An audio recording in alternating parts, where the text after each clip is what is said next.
स्वागत है आपका मेरे चैनल द रियल स्टोरी के इस एपिसोड में। आपसे रिक्वेस्ट है कि अगर आपको मेरा वीडियो अच्छा लगे तो लाइक कीजिए, शेयर कीजिए और सब्सक्राइब जरूर कीजिएगा। बात है 23 अक्टूबर 2018 की। नाइट शिफ्ट का ड्यूटी चल रहा था बेंगलोर के इस ऑफिस में जिस ऑफिस का नाम था ओरेकल कस्टमर केयर सेंटर। वहाँ पे 7th फ्लोर पे एक प्यून आता है और एक एम्प्लॉय के पास जाके कहता है कि आपसे 2 विजिटर मिलने आए हैं। वो शख्स रात के लगभग 12:30 बज रहे थे। वो शख्स सुनता है तो थोड़ा सा घबराता है कि इतनी रात को कौन विजिटर आए हैं। फिर वो सोचता है कि हो सकता है मेरे दोस्त आए हों जो अक्सर वहाँ आया करते थे। फिर वो आता है वहीं जो वेटिंग रूम था वहाँ पे आता है। वहाँ आके देखता है तो 2 लोग वहाँ उसका इंतज़ार कर रहे हैं, लेकिन ये उन दोनों को पहचान नहीं पाता।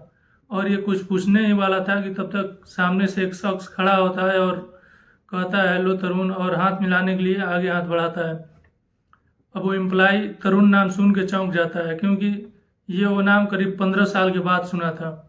और उसके परिवार वाले, उसकी वाइफ, उसके बच्चे और जो उसके कुलीग थे कंपनी में, उस ऑफिस के जो उसके दोस्त थे, सब उसको परवीन भटेरे के नाम से जानते थे। और ये नाम उसने 15 सालों बाद सुना था। अब जब ये सुनता है तो सोच में पड़ जाता है कि सस्पेंस में था कि वो हाथ मिलाए न मिलाए, लेकिन फिर भी उसके हाथ मिलाने के लिए उठ जाते हैं और उस शख्स से वो हाथ मिलाता है तो सामने वाला शख्स उसकी उंगलियों को टटोलता है और देखता है कि इसमें एक उंगली टूटी हुई है और टेढ़ी हो चुकी है उंगली। फिर उससे कंफर्म हो जाता है कि यही तरुण है। तो उसे लेके फिर नीचे आते हैं और नीचे बेंगलोर पुलिस की एक गाड़ी खड़ी थी, उसमें बैठा आते हैं और इस शख्स का एक फ़ोटो लेते हैं और अहमदाबाद क्राइम ब्रांच में एक मैसेज भेजते हैं, गॉट इट। फिर ये जो दोनों आए थे ये अहमदाबाद क्राइम ब्रांच के अफसर थे। ये लेकर सुबह वहाँ से अहमदाबाद आ जाते हैं। ये कहानी का एक पार्ट था। अब दूसरा पार्ट शुरू होता है, जिसमें आखिर सवाल ये था कि जो 2 क्राइम ब्रांच के जो ऑफिसर आए थे वो परवीन भटेरे को क्यों ले गए, क्या रीज़न था, क्यों उसको गिरफ्तार करके ले गए। तो कहानी ये थी कि परवीन भटेरे जो जिस नाम से रह रहा था उसका असली नाम तरुण था और वो केरल का रहने वाला था। और अहमदाबाद में वो शिफ्ट हुआ था 15 साल पहले, जब उसकी शादी हुई थी। शादी होने के बाद वो उसके जो ससुराल वाले थे यहीं अहमदाबाद में ही रह रहे थे और इसके बड़े भाई भी यहीं अहमदाबाद में रह रहे थे, जो यहीं अहमदाबाद में वो नौकरी कर रहे थे। फिर ये भी शिफ्ट हो गया अहमदाबाद। ये भी अपने वाइफ के साथ वहीं अहमदाबाद में रहने लगा। और फिर इसने भी एक स्कूल में पीटी के टीचर और वॉलीबॉल के कोच के तौर पे ज्वाइनिंग कर लिया और वहीं जॉब करने लगा। और जब भी ये बच्चों को लेकर कहीं बाहर खेलने के लिए जाता तो अपने वाइफ से कह के जाता कि जब मैं घर पे ना रहूं तो तुम अपने मायके चले जाना, यहाँ पे सेंधमारी बहुत होती है, यहाँ चोर डकैत बहुत आते हैं। और उसकी वाइफ मायके चली जाती थी। फिर एक रोज़ ऐसे ही वो शख्स तरुण वहाँ से कहीं जा रहा था बच्चों को लेके खेलने के लिए, तो वो अपने वाइफ से कहता है कि आज भी तुम चले जाना अपने मायके, क्योंकि उसका मायके वहीं उसके घर के करीब ही में था, थोड़ा सा दूरी पर था। तो मैं जा रहा हूँ बच्चों को लेकर कहीं बाहर खेलने के लिए। फिर वो उसकी वाइफ आ जाती है मायके। फिर अब इसकी वाइफ वापस घर आती है तो अपने पिता से पैसे मांगती है गाड़ी में तेल डलवाने के लिए। वो कहती है कि गाड़ी में पेट्रोल डलवाना है। उसका पिता सुनता है तो चौंकता है, पूछता है बेटी दामाद ठीक से तो रखता है तुमको? तो बेटी कहती है यहाँ कोई दिक्कत नहीं है, सही से रखता है। फिर वो पिता पैसे देता है और ये घर आ जाती है। घर आने के बाद इसने अपने बड़ी बहन से बात करने के बाद सब कुछ ठीक ठाक था, कोई दिक्कत नहीं था। फिर बात करने के 2 घंटे के बाद तरुण का फ़ोन आता है अपने ससुराल वालों के पास कि, और इसकी जो वाइफ थी उसका नाम सजनी था। सजनी का हालत बहुत ख़राब है और मैं इस हॉस्पिटल में हूँ, तो आप लोग भी आ जाइए। अब उसके ससुराल वाले उस हॉस्पिटल में जाते हैं तो पता चलता है कि सजनी का डेथ हो चुका है, मौत हो चुकी है। फिर अब सब रोने लगते हैं। इधर तरुण की भी हालत ख़राब थी, वो भी रोता है। फिर वो रोते रोते वो बीमार पड़ जाता है, उसकी भी तबीयत ख़राब हो जाती है, तो उसको वहीं एडमिट कराया जाता है। और इसको लेके बॉडी को, जो सजनी का डेथ हुआ था, उसको लेके घर आया जाता है। फिर तरुण इस हालत में नहीं था कि वो सजनी के मुख अग्नि दे सके, तो उसके बड़े भाई उसको अग्नि देते हैं। और फिर ये लोग सब अभी इसी पुलिस भी आती है, पूछताछ करती है कैसे हुआ क्या हुआ। तरुण अभी इस हालत में नहीं था कि वो बता सके कि उसकी किस तरह डेथ हुई थी। फिर कुछ समय बीतता है, तरुण कुछ बोलने के लायक होता है तो पुलिस उसके पास जाती है, पूछती है, तो तरुण बताता है कि मैं घर पे था नहीं, और जब घर पे आया तो देखा सजनी फर्श पे पड़ी हुई है और सब सामान तितर बितर पड़ा हुआ है, कुछ सामान चोरी भी हुआ है। तो एक नज़र में देखने से ये लग रहा था कि हो सकता हो कहीं घर पे चोरी हुई हो। तो फिर पुलिस जो है ऐलान कराती है कि इस इलाके में जितने भी चोर उचक्के हैं सबको खंगाला जाए, सबके बारे में तलाश की जाए। और इधर जैसे ही 2-3 दिन बीतता है, तब 2-3 दिन बीतने के बाद तरुण के भाई का पुलिस के पास फ़ोन आता है कि तरुण हॉस्पिटल में नहीं है और हॉस्पिटल से वो कहीं भाग चुका है। अब पुलिस को पहले से भी शक था कि कहीं हो सकता हो तरुण ने ही ना कहीं मर्डर न कर दिया हो। फिर जब ये भाग जाता है हॉस्पिटल से तो पुलिस का शक और गहरा हो जाता है। अब पुलिस तरुण को तलाशने लगती है, लेकिन तरुण का कोई पता नहीं चलता। इधर कुछ दिन बीतने के बाद उसकी पता चलता है, उसके परिवार वालों से पूछताछ होती है तो पता चलता है कि तरुण एक लड़की से शादी करना चाहता था, लेकिन उस लड़की से घर वालों ने शादी नहीं करने दिया और एक दूसरी लड़की से उसकी शादी कराई। तो फिर पुलिस उस लड़की तक भी पहुंचती है, उससे भी पूछती है तो पता चलता है कि हाँ, वो मर्डर करने के 2 दिन बाद मेरे पास फ़ोन किया था और कह रहा था शादी करने के लिए, लेकिन मैंने मना कर दिया कि मैं एक कातिल से शादी नहीं करूँगी, और वो फ़ोन रख दिया। फिर कहाँ गया मुझे पता नहीं। फिर उस लड़की को भी क्लीन चिट दे दी जाती है। इधर फिर अब घर वालों से पूछताछ जारी थी, लेकिन कोई क्लू नहीं मिलता।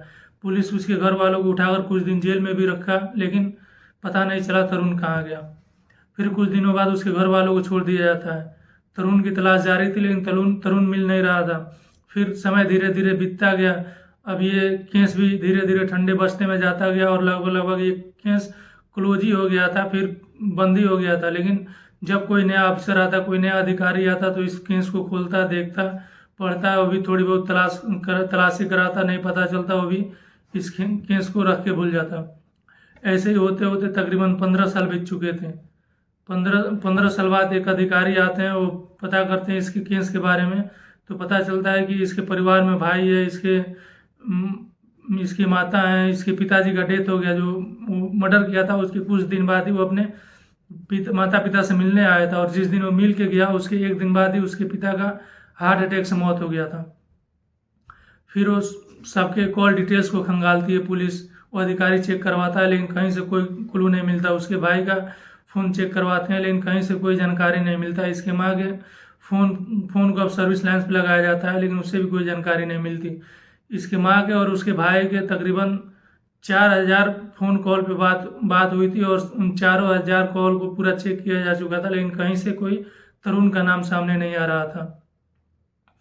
उसके भाई के बारे में तफ्तीश किया गया तो पता चला कि ये बात अपने भाई से करता ही नहीं है और इससे कोई संबंध नहीं है अपने भाई से, और बात करना ये बंद कर दिया है। फिर अगर पूरा जो इन्वेस्टिगेशन है उसके माँ के ऊपर रुक रहा था, तो अब उसके माँ के ऊपर पुलिस अच्छी तरह से तफ्तीश करना शुरू किया और उसके माँ के कॉल डिटेल्स को चेक करना शुरू किया, लेकिन फिर भी कोई क्लू नहीं मिल रहा था। और ऐसे ही कुछ दिन बीता, तभी अचानक एक लैंडलाइन नंबर से फ़ोन आता है बेंगलोर से, और ये उसी ऑफिस से था जो ओरेकल कस्टमर केयर सेंटर था। अब ये फ़ोन कॉल देखती है तो पुलिस घबराती है कि आखिर उस तरुण की माँ को ओरेकल कस्टमर केयर सर्विस वालों से क्या काम है जो उनसे बात कर रही है। फिर इस पर एक मीटिंग होती है। मीटिंग करने के बाद डिसाइड होता है कि एक टीम बेंगलोर जाएगी, कहीं हो सकता है हो ना हो ये तरुण ही तो कहीं नहीं है जो वहाँ जॉब करता है और वहीं से फ़ोन किया हो। फिर ये एक टीम वहाँ बेंगलोर जाती है। बेंगलोर जाने के बाद उस ऑफिस में पहुँचती है बेंगलोर पुलिस के साथ, और पहले लिस्ट निकलवाती है उस ऑफिस के एम्प्लॉय का। तो जितने एम्प्लॉय थे सबका बेंगलोर पुलिस लिस्ट निकलवाने के बाद इनको अहमदाबाद क्राइम ब्रांच को देती है। फिर ये देखते हैं तो उसमें तरुण का नाम कहीं नहीं था। तो अब इनको लगा कि यहाँ भी कोई कामयाबी हासिल नहीं होने वाली है, लेकिन फिर उनको एक नाम देखती है और वो नाम देखकर चौंक जाती है पुलिस, और वो नाम था परवीन बटेरे। और ये नाम देखकर इसलिए चौंकती है कि परवीन बटेरे के नाम से भी उसकी माँ बात किया करती थी, अक्सर बात किया करती थी। तो फिर पुलिस सोचती है कहीं ऐसा तो नहीं कि परवीन बटेरे ही तरुण है और नाम चेंज करके यहाँ रह रहा हो। फिर पुलिस अब सोचती है कि उसके ऑफिस जाएगी और वहाँ जाके पता करेगी कि परवीन बटेरे कौन है।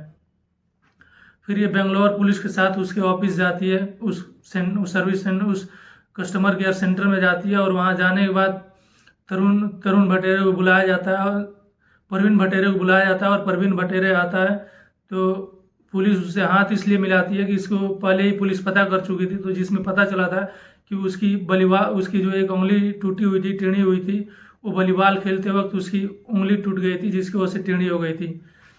तो अब पुलिस वाले जो थे इसीलिए उसके हाथ को टटोल रहे थे और जब कंफर्म हो गया कि हाँ यही तरुण है तो उसको लेके आ गए।